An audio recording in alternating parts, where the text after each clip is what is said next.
তো দেখো আমি এখানে শোল মাছগুলো চিলি পিস করে নিয়েছি। এবার এগুলোকে নুন হলুদ মাখিয়ে রেখেছিলাম, একটু ভেজে নেব।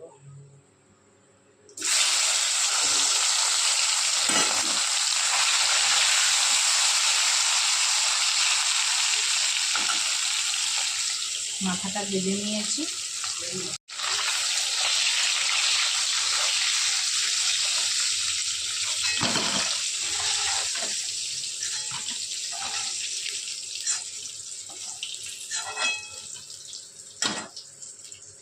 মর্নিং বন্ধুরা, কেমন আছো সবাই? আশা করি ভালো আছো, আর আমি অনেক ভালো আছি। চলে এলাম সকাল সকাল, আজকে সানডে, খুবই তাড়া, রান্না হচ্ছে, ভাতের হাঁড়ি উঠেছে। তো টুম্পাস কিচেন অ্যান্ড ব্লগে সবাইকে ওয়েলকাম জানিয়ে শুরু করছি আজকের ব্লগটা। দেখতে থাকো, সঙ্গে থাকো, আজকে খুব মজাদার ব্লগটা হতে চলেছে। বাড়িতে প্রচুর রান্না বান্না হচ্ছে, সেগুলো তোমাদের সাথে শেয়ার করব। দেখো আর সঙ্গে থাকো। গুলোকে হালকা করে ভেজে নেব, বেশি ভাজবো না, তাতে কি হবে, টাটকা মাছ তো, তাই টান টান হয়ে যায়। তো দেখতে থাকো বন্ধুরা, কেমন লাগছে অবশ্যই কমেন্ট করে জানিও। সঙ্গে থেকো, পাশে থেকো, আর অনেক অনেক ভালোবাসা দিও। কেটে নিয়েছি, এইখানে নারকেল কুচি করে নিয়েছি, এখানে আদা বাটা করে নিয়েছি, মশলা বাটা। আমি এখন একটা মশলা তৈরি করে নেব, তার জন্য সঙ্গে থাকো আর দেখতে থাকো মশলাটা কী কী করছি। ধনে জিরে, 1 চামচ ধনে, 1 চামচ জিরে, 1 চামচ লঙ্কা দিয়ে এটাকে একটা পেস্ট করে নেব।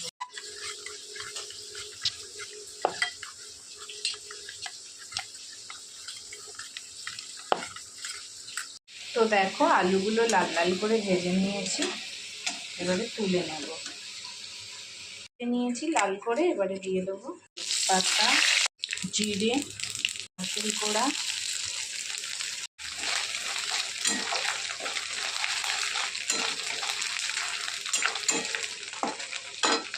আদা বাটা, দেবো গুলিয়ে রাখা মশলা,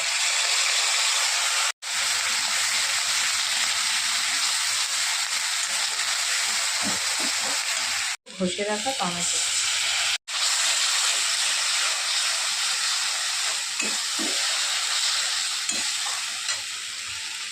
কষে আসলে দিয়ে দেবো ধুয়ে রাখা এই বাটির জলটি।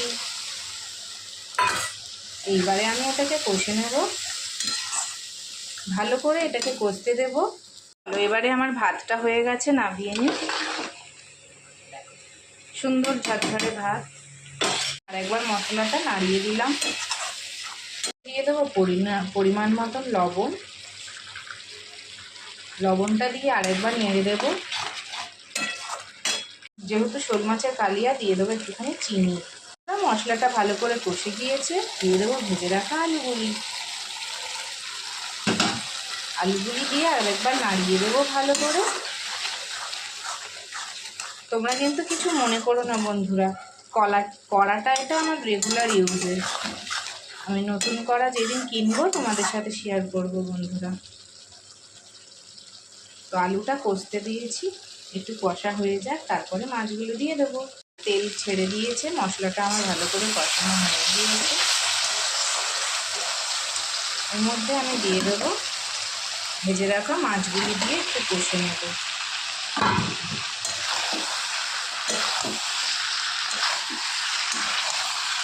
শোল মাছের কালিয়া খেতে দারুণ লাগে। তো তোমরা কিন্তু কমেন্ট করে জানিও তোমাদের কেমন লাগে। আমি গরম জল করে রেখেছিলাম, দিয়ে দিয়েছি। এবার এটা ফোটার জন্য রেখে দেবো, ঝোলটা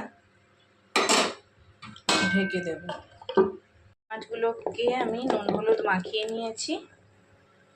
দেখো কত বড় বড় কই মাছ। তেল গরম হয়ে গেছে, ভেজে নিই।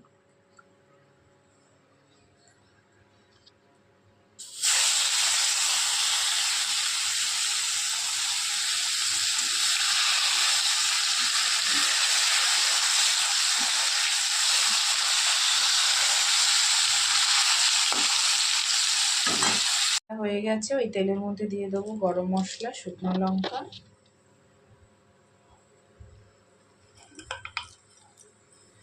দিয়ে দেবো জিরে,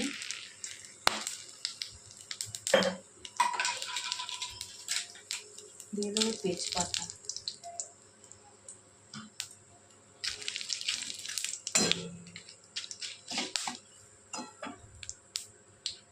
তো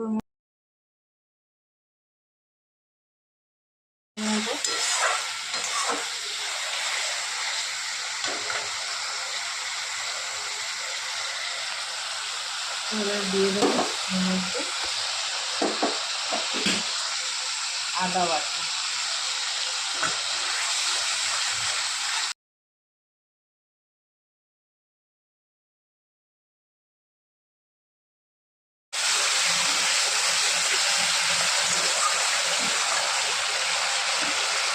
ছেড়ে দিয়েছি।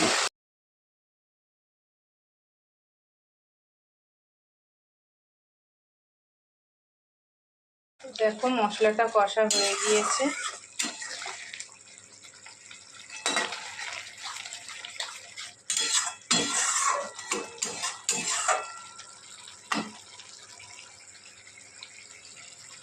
তেল ছেড়ে দিচ্ছি সাইড দিয়ে। এবারে দিয়ে দেবো মাছগুলো।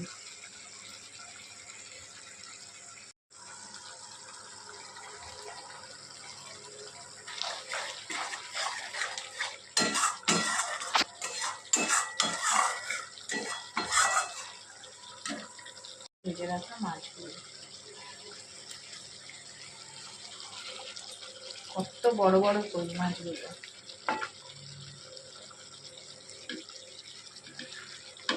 এগুলো দিয়ে দিয়েছি, ফুটে উঠেছে। দিয়ে দেবো গরম মশলাটা ধুয়ে, দেবো ওপর থেকে ভাজা মশলা।